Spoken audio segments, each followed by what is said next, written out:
The year was 2784 by the Galactic Concordance calendar, and the Veylari Dominion had never lost a war. Their empire spanned 43 star systems, stitched together by quantum folds and policed by warships the size of small moons. The Veylari themselves were elegant, six-limbed, and insufferably proud.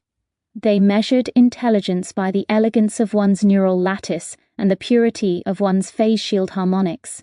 To them, any species still burning chemical fuels or using electromagnetic propulsion was, by definition, vermin.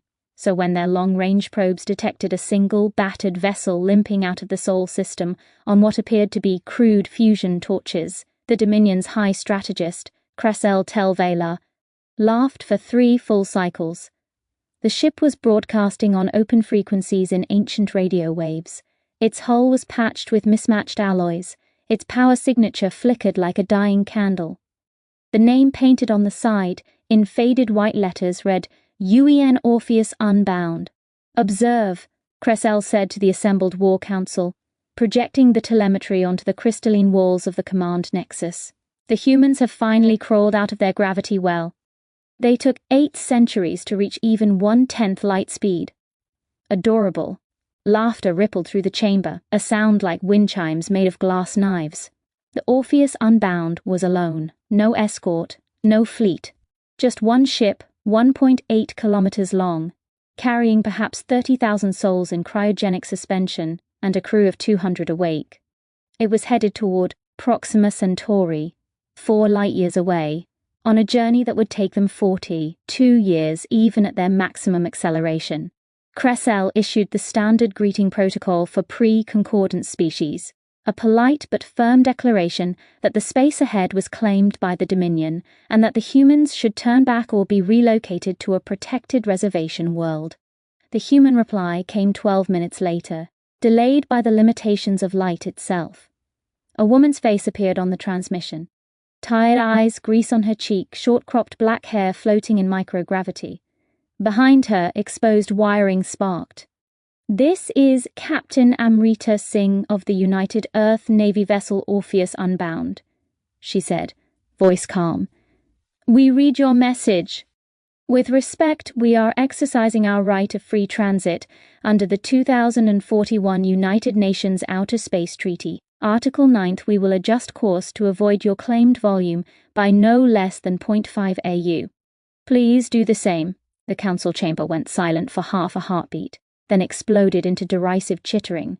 "She quotes a treaty from their Stone Age," one admiral hissed. "They still use nautical miles in their navigation," another added, clutching his thorax in amusement. Cressel allowed himself a thin smile. "Send the intercept fleet. Bring me their captain alive. I wish to dissect her concept of rights."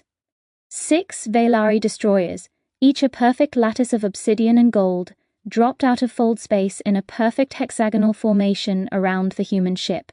Their phase shields shimmered violet, their gravitic lances, capable of accelerating a moon, powered up with a sub-audible hum that made human teeth ache even across the vacuum. Captain Singh's face reappeared on every screen in the Dominion fleet. "You are in violation of," she began. Cressel cut her off, broadcasting on all channels. "Primitive. You are surrounded by weapons that can erase your entire species from the timeline. Surrender." Amrita Singh looked off-screen for a moment, as if listening to someone. Then she looked straight into the pickup and smiled. It was not a pleasant smile. "Strategist Cressel Tel Vela," she said, pronouncing his full name perfectly. "You have 60 seconds to power down all weapons and withdraw to a distance of no less than 10 light seconds. This is your only warning." The Veylari nearly choked on their own laughter. 60 seconds? The human ship hadn't even raised shields, if it had any. Cressel gave the order to fire a warning lance across their bow. The gravitic beam leapt across 100,000 kilometers in less than a blink, and vanished. Not deflected, not absorbed, simply ceased. As though it had never existed. Every sensor on every Veylari ship screamed paradox. The energy had been real 1 picosecond, the next it was gone, leaving no heat, no radiation, no momentum transfer. The laws of physics had been politely ignored. In the silence that followed, Captain Singh spoke again, 45 seconds. Cressel's mandibles twitched. Full barrage. Erase them. Every destroyer fired at once. 24 gravitic lances, 8 disintegration cascades, and a swarm of quantum torpedoes that could turn a gas giant into expanding plasma. All of it vanished the instant it crossed an invisible sphere exactly 1 kilometer from the Orpheus hull. The human ship never even changed course. On the main viewer of the Dominion flagship Pride of Veylari, a new signal appeared. This one was not radio. It was not quantum entanglement. It was something older. Something that should not have worked across interstellar distances at all. Morse code. Flashed invisible light from a rotating beacon on the human ship's spine. Cressel did not know what it meant, but his translation matrix did. "We see you. Close your eyes." The lights on every Veylari ship went dark. Not power failure. The photons themselves simply stopped. Inside the hulls, in the corridors, in the retinas of every crew member, light ceased to propagate.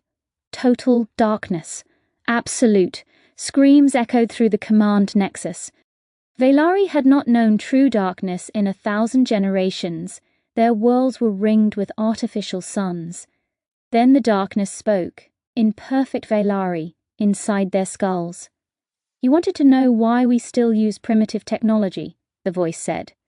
It was Captain Singh's voice, but layered, as though 30,000 cryo-sleeping humans spoke in chorus through her. "We do it to be polite." The lights returned. The 6 destroyers were gone. Not destroyed. Gone.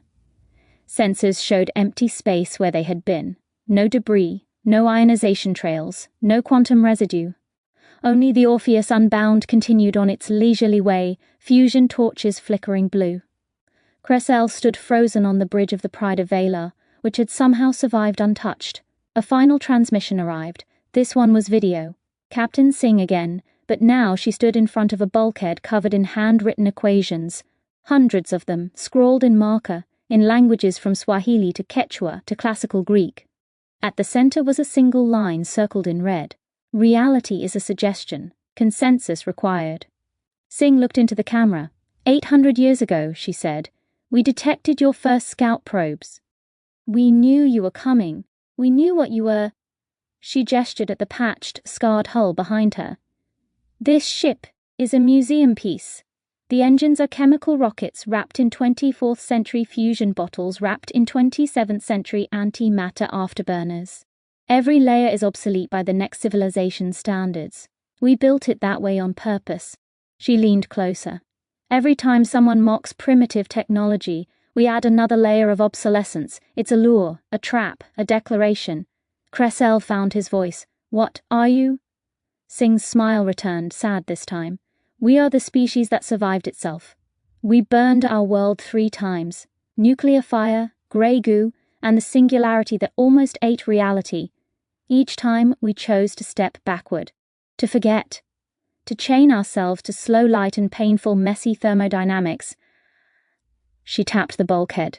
"This ship is a promise, a covenant. As long as even one human ship flies on fire and metal, the rest of us, the ones who learned to edit the source code of the universe, stay in the box we built for ourselves." She looked almost apologetic. "You just tried to kill 30,000 sleeping innocents with 31st century weapons." The grown-ups woke up. On the Dominion sensors, new contacts appeared. Not ships, absences. Regions of space where the cosmic microwave background suddenly went cold. Places where gravity forgot which way was down. A volume the size of a solar system where the speed of light had dropped to exactly 299,792 kilometers per second. And nothing faster was permitted. The humans had imposed 21st century physics on a sphere 3 light-years across. And at the center of that sphere floated the Orpheus Unbound, its ancient fusion engines still burning magnesium bright. Captain Singh's voice returned, soft now. "We don't want your empire. We don't want your technology. We just want to be left alone to crawl between the stars at 1/10 the speed of light.